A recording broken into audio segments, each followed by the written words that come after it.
इस बीच G20 की तैयारियों का जायजा लेने केंद्रीय मंत्री अनुराग ठाकुर पहुंचे। उन्होंने ITPO कॉम्प्लेक्स में अंतर्राष्ट्रीय मीडिया सेंटर की तैयारियों का निरीक्षण किया। मैं कुछ कहूं शायद वो अलग होगा, लेकिन जितना मैंने बाकी देशों के लोगों से अब तक सुना है, उन्होंने कहा हमने किसी देश में ऐसा नहीं देखा था कि इतने सेंटर्स पे मीटिंग होते हो, इतने वेन्यूज़ हों और इतनी भव्यता जो यहाँ पर देखने को आपको मिलती है। इंटरनेशनल मीडिया सेंटर हो, भारत मंडपम में 7,000 लोग एक साथ बैठ सकते हैं। ये सिडनी के ओपरा हाउस से भी बड़ा हॉल हमारे पास अब है भारत में। ये नए भारत की बुलंद तस्वीर है जो यहाँ पे दिखती है और यही एक प्रभाव कहीं ना कहीं दुनिया भर के देश के लोगों पर जाता है कि जिस देश में आए हैं वहाँ पर इंफ्रास्ट्रक्चर कैसा है, किन क्षेत्र में वो अच्छा करते हैं। और भारत दुनिया के देशों में एक ऐसा देश है जहाँ पे रिच आर्ट, कल्चर, ट्रेडिशन यानी कि कला, संस्कृति, परंपराएं हमारी वो तो है ही, जो दुनिया को कोई और देश हमारा मुकाबला नहीं कर सकता। लेकिन नई टेक्नोलॉजी, नई सुविधाएं वो भी हमने अंतर्राष्ट्रीय स्तर की दी हैं। ये अपने आप में बहुत कुछ।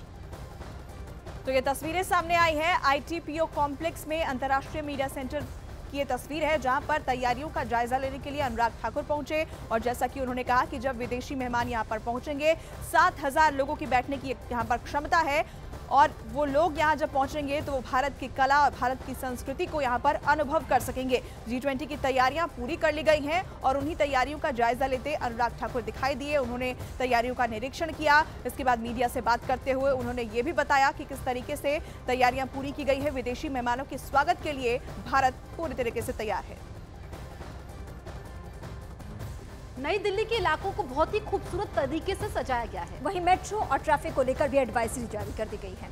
मेहमानों की सुरक्षा से लेकर उनके खाने पीने और ठहरने तक की व्यवस्था को लेकर खास इंतजाम किए गए हैं। दिल्ली के होटल ललित में जो स्थिति है वो इस वक्त हम आपको बताएंगे। जापान और कनाडा के प्रधानमंत्री ठहरने वाले हैं दिल्ली के होटल ललित में। उनके लिए क्या खास इंतजाम किए गए हैं आपको दिखाते हैं। G20 के आयोजन पर जब अलग अलग देशों के PM या प्रेसिडेंट आएंगे तो उनके लिए खास इंतजाम यहाँ पर किए गए हैं और न्यूज़ 18 इंडिया पर एक्सक्लूसिव तस्वीरें उन कमरों की, उन जगहों की आप देखेंगे जहाँ पर राष्ट्राध्यक्ष रुकेंगे। कनाडा और जापान के प्रधानमंत्री किस तरीके के होटल में रुकेंगे, किस तरीके के कमरे में रुकेंगे और क्या खास इंतजाम किए गए हैं, आप न्यूज़ 18 इंडिया पर इसकी एक्सक्लूसिव तस्वीरें यहाँ पर देख सकते हैं। देखिए ये लॉबी है और ये खास इंतज़ाम यहाँ पर किए गए हैं। इस लॉबी में ज़्यादा सामान यहाँ पर नहीं रखा गया है, फ्लावर से यहाँ पर इसको सजाया गया है। इसके अलावा इंटेलिजेंस एजेंसीज, अलग अलग जो एजेंसी हैं उनके ऑफिसर्स भी यहाँ पर तैनात हैं रहेंगे। ये हमारा सबसे इम्पॉर्टेंट प्रेजेंटेशन है। जो हमारी अमेनिटीज़ हैं, ये जो अमेनिटीज़ मैकरून्स, कुकीज़ और ये सब जो आप देख रहे हैं, ये हमारे शेफ़ ने स्पेशली प्रिपेयर करी हैं हमारे डेलीगेट्स के लिए। तो ये इनकी खासियत ये है कि ये जो मैकरून्स और ये कुकीज़ हैं ये मिलेट से बनी हैं। सो मिलेट्स बहुत ही इम्पॉर्टेंट एलिमेंट है हमारे न्यूट्रिशन का और PM मोदी के विजन को ध्यान में रखते हुए हमने मिलेट्स को बहुत एनहांस करने की कोशिश की है। एक तरफ वो अपने देश के मुताबिक यहाँ पर टेलीविज़न देखेंगे और दूसरा जो नज़ारा देखेंगे बाहर का, यहाँ पर देखिए सीधे यहाँ से कैनॉट प्लेस नज़र आएगा। लेकिन ख़ास बात इसमें और भी है, सुरक्षा के खास इंतज़ाम यहाँ पर किए गए हैं और इसमें ख़ास तौर पर बुलेट प्रूफ ग्लासेस इस तरीके के खास रूम्स में लगाई जाती हैं और यहाँ भी लगाई गई हैं और double coated bullet proof glasses यहाँ पर लगाई गई हैं। देखिए खास तस्वीरें, एक्सक्लूसिव तस्वीरें, सिर्फ न्यूज़ 18 इंडिया पर आप ये तस्वीरें देख सकते हैं कि कितनी पुख्ता जो सुरक्षा है वह भी प्रदान की जाएगी गेस्ट को। साथ ही साथ जो गेस्ट को लग्जरी या फिर उनके जो अन्य ज़रूरत की एमिनिटीज़ हैं वह भी मुहैया करवाई जाएगी। इस वक्त पूरी दुनिया की नजर दिल्ली पर है। दिल्ली में होने वाले G20 समिट को लेकर देश के लोगों में बहुत उत्सुकता है। G20 के आयोजन के जरिए भारत पूरी दुनिया में अपनी नई छवि पेश करना चाहता है। आज का भारत जो चांद पर कदम रख चुका है, जो सूर्य की ओर बढ़ चुका है और आर्थिक तौर पर महाशक्ति बनने जा रहा है।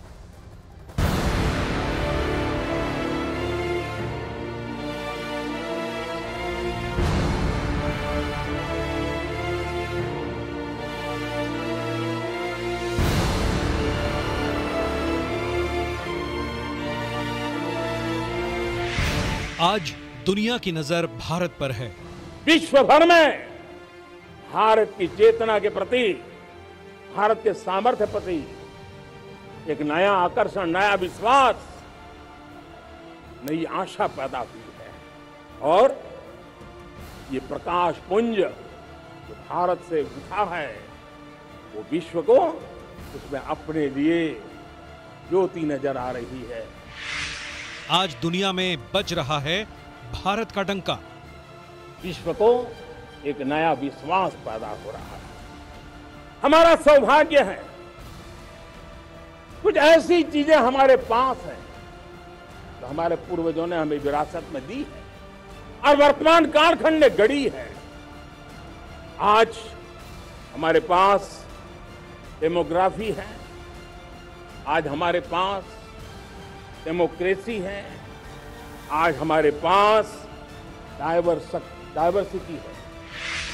आज भारत के प्रति दुनिया का भरोसा बढ़ा। भारत का सबसे बड़ा सामर्थ्य बना है विश्वास। जन जन में हमारा विश्वास, जन जन का सरकार पर विश्वास, जन जन का देश के उज्जवल भविष्य पर विश्वास और विश्व का भी भारत के प्रति विश्वास। आज भारत दुनिया के लिए बन गया है विश्व मित्र।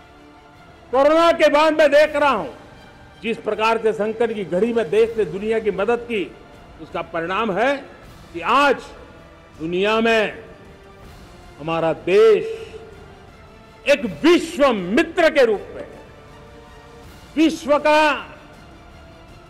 अटूट साथी के रूप में आज मेरे देश की पहचान बनी है। आज G20 में दिखती है विकसित भारत की सूरत।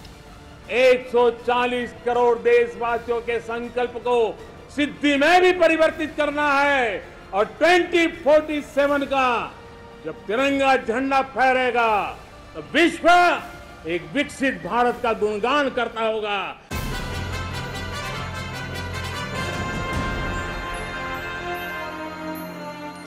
दुनिया नतमस्तक है, दुनिया भारत की शक्ति के आगे घुटने टेक रही है और भारत दुनिया को गले लगा रहा है।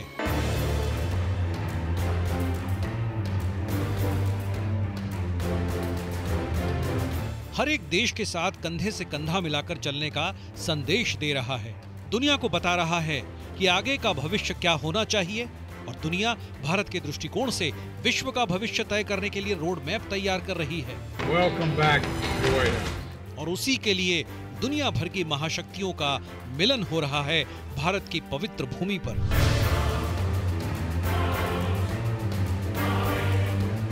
उन महाशक्तियों को पता है कि भारत आज दुनिया को रास्ता दिखा रहा है, इसलिए जब भारत G20 की अध्यक्षता कर रहा है तो उसका हिस्सा बनना एक विकल्प नहीं बल्कि उनकी जरूरत है। और भारत के लिए भी ये वक्त सबसे मुफीद है जब उसे G20 की अध्यक्षता करने का मौका मिला है, क्योंकि ये वो वक्त है जब दुनिया में भारत की सुनी जा रही है। भारत अब दुनिया को सिर्फ आइडिया नहीं दे रहा है बल्कि भविष्य की दुनिया कैसी बनेगी उसके लिए सबको रास्ता भी दिखा रहा है। ग्लोबल मुद्दों पर G20 की बैठक में भारत एक बार फिर दुनिया को रास्ता दिखाएगा और इसके लिए G20 में शामिल हो रही हैं महाशक्तियां। अमेरिका के राष्ट्रपति जो बाइडेन हिंदुस्तान आ रहे हैं। 7 सितंबर से 10 सितंबर तक वो दिल्ली में रहेंगे। ब्रिटेन के प्रधानमंत्री ऋषि सुनक भी G20 समिट में शामिल होने जा रहे हैं। फ्रांस के राष्ट्रपति इमैनुअल मैक्रों भी सम्मेलन में हिस्सा लेने भारत आ रहे हैं। कनाडा के प्रधानमंत्री जस्टिन ट्रूडो भी दिल्ली पहुंच रहे हैं। ऑस्ट्रेलिया के प्रधानमंत्री एंथनी एल्बनीज भी G20 के शिखर सम्मेलन के लिए यहां आ रहे हैं। तुर्की के राष्ट्रपति रेसिप तैयब अर्दोआन भी सम्मेलन के लिए पहुंचेंगे। दक्षिण कोरिया के राष्ट्रपति युन सुक योल भी 9 और 10 तारीख को भारत की यात्रा करेंगे। बांग्लादेश की प्रधानमंत्री शेख हसीना भी दिल्ली पहुंचने वाली हैं। सबसे खास बात है कि बतौर राष्ट्रपति जो बाइडेन की ये पहली भारत यात्रा है और उन्होंने भारत की यात्रा के लिए 4 दिन का समय तय किया है। इससे पता चलता है कि हिंदुस्तान एक ऐसी महाशक्ति के तौर पर दुनिया में उभर रहा है जिसका साथ हासिल करने के लिए दुनिया का हर एक मुल्क बेताब है। और ये बेताबी प्रधानमंत्री नरेंद्र मोदी की विदेश यात्राओं के दौरान भी देखी गई। ये तस्वीरें बताती हैं कि दुनिया के सबसे ताकतवर मुल्कों के नेता भी प्रधानमंत्री नरेंद्र मोदी से क्यों मिलने के लिए बेताब रहते हैं। जब जापान के हिरोशिमा में G7 की बैठक हुई तो वहां प्रधानमंत्री मोदी से मिलने के लिए तमाम देशों के नेताओं में जैसे होड़ मची थी। हर एक मुल्क का नेता प्रधानमंत्री नरेंद्र मोदी के साथ एक फ्रेम में दिखना चाहता है, एक फोटो खींच लेना चाहता है। हाथ मिलाने से लेकर पीएम मोदी से गले लगने की बेताबी अमेरिका के जो बाइडेन से ब्रिटेन के ऋषि सुनक तक में ये देखने को मिली। भारत की दुनिया में बदलती भूमिका की एक और तस्वीर तब दिखी जब जून के महीने में प्रधानमंत्री नरेंद्र मोदी अमेरिका की यात्रा पर पहुंचे, जहां जो बाइडेन और जिल बाइडेन मेजबानी कर रही थी। जब पीएम मोदी ने अमेरिकी संसद के सदन को संबोधित किया और वहां भी अमेरिका के सांसदों ने कई बार खड़े होकर 140 करोड़ भारतीयों के प्रधानमंत्री को सलाम किया।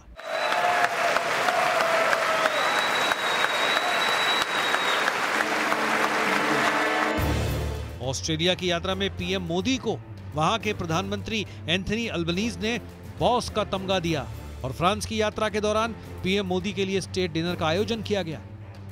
दुनिया में भारत का दबदबा इतना ज्यादा बढ़ा है कि दुनिया की महाशक्तियां भारत के साथ मिलकर फाइटर जेट बनाने की डील कर रही हैं। हिंदुस्तान के साथ नेवी के जंगी जहाज और सबमरीन तैयार करने में जुटी है। नया वर्ल्ड ऑर्डर बन रहा है और इस वर्ल्ड ऑर्डर में हर कोई भारत के साथ नाता जोड़ लेना चाहता है। दुनिया में भारत को वैश्विक कार्यस्थल माना जा रहा है। विश्व स्किल्ड हाथों के लिए भारत की ओर देख रहा है। इंटरनेशनल सोलर अलायंस से दुनिया की सोच बदली है। इंटरनेशनल ईयर ऑफ मिलेट्स के जरिए खान पान की आदतें बदली। आपदा के वक्त तेजी से मदद करने का तरीका सिखाया है। G20 में भारत की भूमिका बहुत अहम है और दुनिया भारत में ऐसी संभावनाओं को देख रही है जिससे आने वाले कल की तस्वीर तैयार होगी। भारत ने आर्थिक मोर्चे पर भी दुनिया को अपनी ताकत दिखाई है। ब्रिटेन को पीछे छोड़ भारत विश्व की 5वीं बड़ी अर्थव्यवस्था बना और कुछ सालों में ही भारत की 3री सबसे बड़ी अर्थव्यवस्था बनने की संभावनाएं प्रबल हैं। यूएन सुरक्षा परिषद में सुधार की मांग पर रूस और अमेरिका जैसी महाशक्तियों ने भारत का समर्थन किया है और इसीलिए साल 2023 का ये समय बहुत अहम है जब दुनिया के नक्शे पर भारत सूरज की तरह चमक रहा है और अपनी रोशनी से पूरी दुनिया को रोशन करने की उम्मीद दे रहा है। और आइए इस वक्त देखते हैं G20 से जुड़ी 10 बड़ी खबरें। दिल्ली 18वें G20 सम्मेलन के लिए तैयार। 9 से 10 सितंबर को G20 सम्मेलन का होगा आयोजन। 19 देशों के राष्ट्राध्यक्ष, यूरोपियन यूनियन के प्रतिनिधि और कई देशों के मेहमान होंगे शामिल।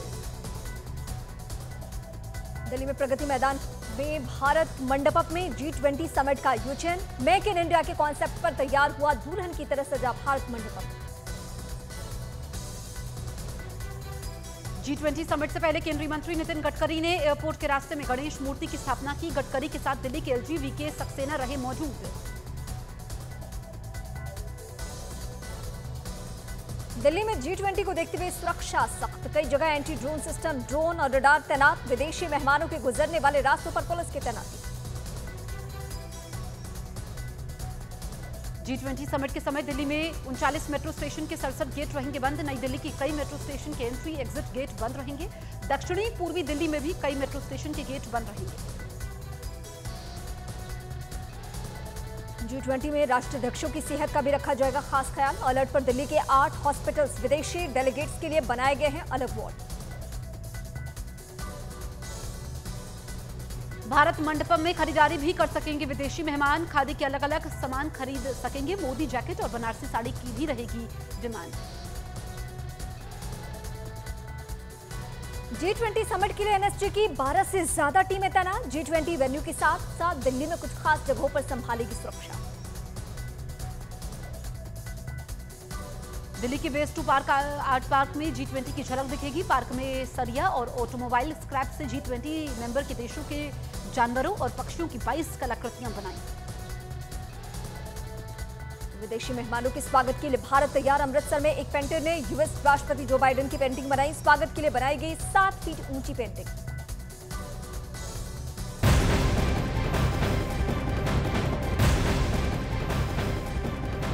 बड़ी खबर इस वक्त सामने आ रही है जयपुर से, जहां कांग्रेस की बैठक में भारत माता की जय के नारे लगने पर बवाल हो गया। आरोप तो ये लग रहा है कि पार्टी ऑब्जर्वर और कांग्रेस विधायक आराधना मिश्रा ने कार्यकर्ताओं को टोका और कहा कि कार्यकर्ता सिर्फ कांग्रेस जिंदाबाद के ही नारे लगाएं, भारत माता की जय के नारे न लगाएं। और इसका वीडियो भी सामने आया है। यह हंगामा उस वक्त हुआ जब जयपुर में कांग्रेस के जिला दफ्तर में आदर्श नगर कांग्रेस ब्लॉक कमेटी की बैठक चल रही थी। ये उसी वक्त की तस्वीरें हम आपको दिखा रहे हैं जब आराधना मिश्रा, जो कि राजस्थान कांग्रेस की चेहरा है, और इन्होंने कहा कि कार्यकर्ता सिर्फ कांग्रेस पार्टी जिंदाबाद के ही नारे लगाएं और कोई नारा यहां नहीं चलेगा। इसके बाद बवाल ये इतना बढ़ा कि बीजेपी की तरफ से भी प्रतिक्रिया आनी शुरू हो चुकी है। तो आराधना मिश्रा का हम बयान भी आपको सुना रहे हैं। दरअसल इस पर अब बीजेपी हमलावर है कि कांग्रेस न सिर्फ सनातन विरोधी है बल्कि राष्ट्र विरोधी भी है।